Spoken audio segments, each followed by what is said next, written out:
इस मूवी में हम देखेंगे कि एक किला 2 लाख सोल्जर्स की एक विशाल आर्मी के हमले का सामना कर रहा है, जबकि इसके पास सिर्फ 5000 सोल्जर्स हैं। लेकिन ये छोटी आर्मी कुछ ऐसा करती है जो कोई चमत्कार से कम नहीं है। इस मूवी का नाम है द ग्रेट बैटल। मूवी की शुरुआत में हम देखते हैं टैंग एम्पायर के एम्परर ताइजोंग, जिन्हें गॉड ऑफ वॉर कहा जाता है। उसने 2 लाख सोल्जर्स के साथ गोगोरियो कंट्री पर अटैक किया है। गोगोरियो के जनरल यॉन ने ताइजोंग की आर्मी का मुकाबला करने के लिए माउंट जूपल पर अपने 15,000 सोल्जर्स तैनात किए हैं। यॉन की आर्मी में एक बहादुर सोल्जर है सैमुअल, जो अपने भाई के साथ लड़ाई में शामिल है। वहीं एक भविष्य देखने वाली महिला, जिसे कहा जाता है कि वो गोगोरियो के भगवान से बात कर सकती है, वो इस बैटल को ध्यान से देख रही है। शुरुआत में योन की आर्मी को बढ़त मिलती है, लेकिन फिर ताइजोंग की दूसरी आर्मी पीछे से हमला कर देती है और योन की आर्मी चारों तरफ से घिर जाती है। योन की आर्मी को बेरहमी से मार दिया जाता है। सैमुअल और उसका भाई बहादुरी से लड़ते हैं, लेकिन भविष्य देखने वाली महिला पहले ही इस हार को देख चुकी होती है। योन अपनी आर्मी को पीछे हटने का आदेश देता है, लेकिन सैमुअल का भाई तब तक मारा जाता है। योन की आर्मी हारकर वापस लौटती है। सैमुअल अपने मरे हुए भाई को अपनी पीठ पर उठाए चलता है, लेकिन योन उसे बॉडी छोड़ने का आदेश देता है। दूसरी तरफ ताइजोंग ने भविष्य देखने वाली महिला को पकड़ लिया है। उसके पास एक स्पेशल बो एंड एरो है। कहा जाता है कि इसे कोई चला नहीं सकता। ताइजोंग खुद इसे खींचने की कोशिश करता है, लेकिन असफल रहता है। ताइजोंग अपने जनरल से पूछता है कि अगला टारगेट कौन सा होगा। वो उसे बताते हैं कि अगला टारगेट आनी का किला है। आनी का कमांडर यंग जनरल यॉन के आदेश नहीं मानता और देश के लिए एक गद्दार माना जाता है। इसलिए आनी को जीतना आसान होगा, क्योंकि उसे कैपिटल से कोई सपोर्ट नहीं मिलेगा। इस बीच यॉन सैमुअल को आनी भेजने का फैसला करता है ताकि वो यांग को मार दे। यॉन का मानना है कि अगर यांग ने माउंट जूपल की बैटल में उनकी मदद की होती तो शायद वो ये युद्ध हारते नहीं। सैमुअल को ये मिशन इसलिए दिया जाता है क्योंकि वो पहले आनी का ही निवासी था और किले में आसानी से घुस सकता है। सैमुअल कहता है कि अगर उसने यांग को मार दिया तो आनी के लोग ताइजोंग की आर्मी के खिलाफ कमजोर पड़ जाएंगे। लेकिन यॉन कहता है कि जो लोग यांग को फॉलो कर रहे हैं वो भी गद्दार हैं और उनकी मौत मायने नहीं रखती। यॉन कहता है कि वो एनी को छोड़ देंगे और अपनी फाइनल लड़ाई कैपिटल में लड़ेंगे। सैमुअल एनी के लिए निकलता है। रास्ते में उसकी मुलाकात 2 गोगोरियो के सोल्जर से होती है, जो उसके साथ मिशन में शामिल होना चाहते हैं। तीनों सफर कर रहे होते हैं। तभी वो 2 लोगों को देखते हैं जो अपने काट को कीचड़ से निकालने की कोशिश कर रहे हैं। सैमुअल उनकी मदद करता है और उनमें से एक से यांग का पता पूछता है। वो आदमी हंसता है और कहता है कि वो खुद यांग है। सैमुअल के साथ आए 2 सोल्जर्स गुस्से में उस पर हमला कर देते हैं, लेकिन यांग का जनरल चू उन्हें आसानी से मार देता है। फिर वो सैमुअल पर वार करने वाला होता है, लेकिन सैमुअल कहता है कि वो आनी से है और वहां के लोग उसे जानते हैं। यांग चू को आदेश देता है कि वो सैमुअल को कैद कर ले ताकि उससे सवाल पूछे जा सकें। चू सैमुअल को बेहोश कर देता है। जब सैमुअल जागता है तो देखता है कि वो आनी के किले में पहुंच चुके हैं।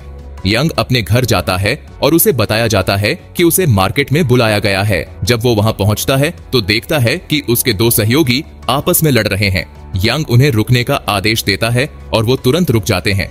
ये साफ है कि यंग को यहाँ बहुत रिस्पेक्ट मिलता है। सैमुअल को यंग के सामने पेश किया जाता है और यंग को शक होता है कि सैमुअल एक स्पाई है जो उसे मारने आया है। वो कहता है कि उसे पता है कि यॉन उसे गद्दार मानता है और उसे मरवाना चाहता है। सैमुअल कहता है कि वो ताइजोंग की आर्मी से भागते हुए आनी आया है और अब वो उनके साथ लड़ना चाहता है। यांग थोड़ी देर सोचता है और फिर सैमुअल को अपने जनरल से मिलवाता है। रात को सैमुअल अपने कटार को निकालता है और यांग का पीछा करता है। यांग सुनसान गलियों से होता हुआ एक गरीब परिवार के घर जाता है, जिन्होंने हाल ही में एक बच्चा जन्म दिया है। यांग उन्हें खाना और पानी देता है। जब वो बच्चे का नाम पूछता है तो वो बताते हैं कि उन्होंने बच्चे का नाम उसी के नाम पर रखा है। सैमुअल नोटिस करता है कि एनी के लोग यांग को बहुत रिस्पेक्ट और प्यार करते हैं। अगली सुबह सैमुअल देखता है कि यांग आम लोगों के साथ काम कर रहा है। तभी एक सायरन बजता है और यांग किले की दीवार पर चढ़कर देखता है कि ताइजोंग ने अपनी एक यूनिट भेजी है। इसका मतलब है कि उनकी आर्मी करीब है। आनी की आर्मी युद्ध की तैयारी करती है। यांग सैमुअल से उसकी दाढ़ी ट्रिम करने के लिए कहता है, जिससे सैमुअल नर्वस हो जाता है क्योंकि यही सही मौका है यांग को मारने का। लेकिन जैसे कि यांग को सब कुछ पता चल गया हो, वो कहता है, अभी सही समय नहीं है, तुम्हें मुझे मारने के लिए और भी मौके मिलेंगे। सैमुअल ये सुनकर चौंक जाता है कि यांग इतनी आसानी से उसकी सोच को समझ गया। फिर ताइजोंग की 2 लाख की सोल्जर्स वाली आर्मी पहुंच जाती है। दूसरी तरफ अनी की आर्मी में सिर्फ 5000 सोल्जर्स होते हैं। यांग देख सकता है कि उसके सोल्जर्स डर रहे हैं, इसलिए वो उन्हें एक जोशीला स्पीच देता है जिससे वो और ज्यादा मोटिवेटेड हो जाते हैं। ताइजोंग यांग की हिम्मत की तारीफ करता है। युद्ध शुरू होता है और ताइजोंग की आर्मी आनी के किले पर बड़े बड़े पत्थर फेंकती है, लेकिन किले की दीवारें टूटती नहीं क्योंकि उनके अंदर रेती भरी होती है।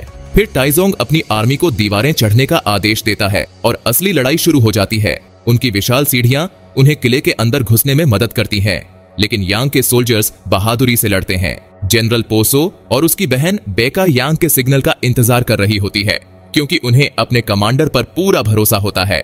कुछ देर लड़ाई के बाद यांग अपने सैनिकों को सिग्नल देता है कि वो दुश्मन को दोनों तरफ से घेर लें। इसी बीच ताइजोंग की आर्मी किले का दरवाजा तोड़ने लगती है।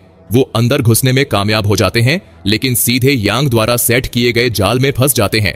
किले की दीवार के ऊपर से यांग की आर्मी एक मजबूत फॉर्मेशन बनाती है और ताइजोंग के सैनिकों को नीचे धक्का दे देती है। फिर यांग बड़े क्रॉसबोज का इस्तेमाल करने का आदेश देता है, जिससे वो सीढ़ियों को गिरा देते हैं। अब जब दीवार पर चढ़ने का कोई तरीका नहीं बचता, तो ताइजोंग के पास पीछे हटने के अलावा कोई और चारा नहीं होता। असंभव लगने वाली इस लड़ाई में अनी ने ताइजोंग की आर्मी को हरा दिया। सैमुएल ये देखकर हैरान रह जाता है। रात में सैमुएल को एक सपना आता है जिसमें वो माउंट जूपल पर अपनी हार याद करता है और यॉन उसे गद्दार बुलाता है। वो अपनी मिशन को फिर से याद करता है। तभी यांग उसके कमरे में आता है और देखता है कि सैमुएल उसके सामने एक कटार लेकर खड़ा है। सैमुएल गुस्से में पूछता है कि यंग ने योन की बात क्यों नहीं मानी। यंग कहता है कि योन ने गोगोरियो के राजा को मार डाला था, लेकिन सैमुएल जवाब देता है कि यह जरूरी था क्योंकि राजा ताइजोंग के कैदियों को छोड़ रहा था और वो उसके इन्फ्लुएंस में आ चुका था। यंग कहता है कि राजा की हत्या ही इस युद्ध की असली वजह बनी, एक ऐसा युद्ध जो रोका जा सकता था। सैमुएल कहता है युद्ध तो हो गया, लेकिन यंग ने माउंट जूपल पर रीइंफोर्समेंट्स नहीं भेजे, जिसकी वजह से हजारों गोगोरियो सैनिक मारे गए। यांग जवाब देता है कि खुले मैदान में ताइजोंग से लड़ना बेवकूफी होता। अगर उसने अपने सैनिक भेजे होते तो वो भी मर जाते। सैमुएल उसे कायर कहता है और जनरल यॉन के साथ जुड़ने का आदेश देता है, लेकिन यांग कहता है कि उसका असली कर्तव्य अनी की रक्षा करना है। तभी दूर से एक सायरन बजता है और पता चलता है कि ताइजोंग की आर्मी फिर से आ गई है, इस बार विशाल सीज टावर्स के साथ। चू यंग को ये खबर देने आता है और देखता है कि सैमुएल ने उस पर कटार ताना हुआ है।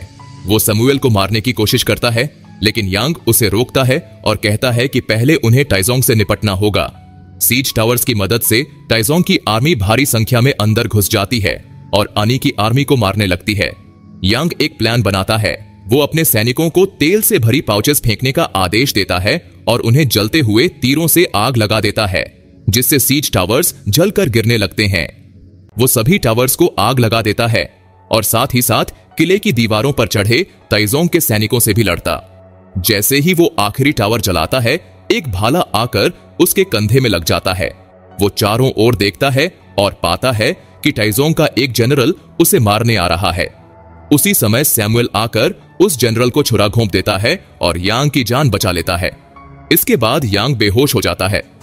यांग 4 दिन बाद होश में आता है और सैमुएल का शुक्रिया अदा करता है। ताइजोंग गुस्से से पागल हो जाता है कि इतनी छोटी आर्मी और छोटा सा किला बार बार उसे हरा रहा है। वो एक नया प्लान बनाता है। तभी भविष्य देखने वाली महिला, वो पवित्र बो एंड एरो के साथ अनी आती है और यांग को बताती है कि ताइजोंग ने उसे ये संदेश देने भेजा है कि ये उसका आखिरी चांस है आत्मसमर्पण करने का, वरना ताइजोंग अब अपना आखिरी कदम उठाएगा। वो बताती है कि ताइजोंग एक विशाल मिट्टी का टीला बनाने वाला है जो एनी की दीवारों से भी ऊंचा होगा। इस बार वो इसे गिरा नहीं पाएंगे और न ही उसके हमले को रोक पाएंगे। अगले दिन मिट्टी का टीला बनाने का काम शुरू हो जाता है और ये उम्मीद से कहीं ज्यादा तेजी से बनता है। भविष्य देखने वाली महिला कहती है कि उसने एनी के पतन को देख लिया है और यांग को सरेंडर कर देना चाहिए, लेकिन यांग मना कर देता है। कई महीने बीत जाते हैं और मिट्टी का टीला लगभग पूरा हो जाता है। सैमुएल सुझाव देता है कि उन्हें कैपिटल से रिइंफोर्समेंट मांगनी चाहिए, लेकिन यांग कहता है कि यॉन कभी उसकी मदद नहीं करेगा। तब जनरल पोसो एक प्लान बनाता है ताइजोंग को टीला पूरा होने से पहले ही मारने का। बेका को गुस्सा आता है कि यांग पोसो को इस तरह की मिशन पर जाने दे रहा है, लेकिन यांग कहता है कि उनके पास और कोई चारा नहीं है। बेका पोसो से मिलने जाती है और वो वादा करता है कि वो जरूर जिंदा लौटेगा। पोसो और उसके आदमी ताइजोंग को मारने के लिए निकलते हैं लेकिन उन्हें जल्द ही एहसास होता है कि वो एक जाल में फंस गए हैं। इसका मतलब है कि एनी के अंदर ही कोई गद्दार है जिसने पहले ही टाइजोंग को इसकी जानकारी दे दी थी। कुछ देर बाद पोसो गंभीर रूप से घायल होकर आनी लौटता है और मरने से पहले यांग को गद्दार के बारे में बताता है। तभी भविष्य देखने वाली महिला एक्सेप्ट करती है कि वही वो गद्दार है। वो कहती है कि उसने भविष्य देखा है और आनी के पास टाइजोंग से लड़ने का कोई मौका नहीं है। अगर वो जिंदा रहना चाहते हैं तो उन्हें अब सरेंडर कर देना चाहिए। वो यांग से भीख मांगती है कि वो लड़ाई बंद कर दे, लेकिन गुस्से में सैमुअल उसकी गर्दन काट देता है और कहता है कि आनी कभी नहीं गिरेगा। अपने भाई की मौत से गुस्से में बेका अकेले ही टाइजोंग के इलाके में चली जाती है ताकि उसे मार सके। उसे एक मौका भी मिलता है, लेकिन उसका तीर सिर्फ टाइजोंग के गाल को जख्मी कर पाता है। फिर टाइजोंग के आदमी उसे बेरहमी से मार डालते हैं। पोसो और बेका को दफनाने के बाद सैमुअल कैपिटल जाने का फैसला करता है ताकि जनरल यॉन से मदद मांग सके। वो यॉन से कहता है कि एनी के लोग बहादुरी से लड़ रहे हैं और भले ही उन्हें गद्दार समझा गया हो, वो फिर भी टाइजोंग की आर्मी से गोगोरियो की रक्षा कर रहे हैं। उन्हें तुरंत मदद चाहिए। एनी में यांग कुछ बच्चों को रेत में खेलते देखता है और उसे एक प्लान सूझती है। वो एनी के माइनर से पूछता है कि क्या वो मिट्टी के टीले के नीचे एक गुफा खोद सकते हैं ताकि वो गिर जाए। माइनर्स जवाब देते हैं कि यह संभव है।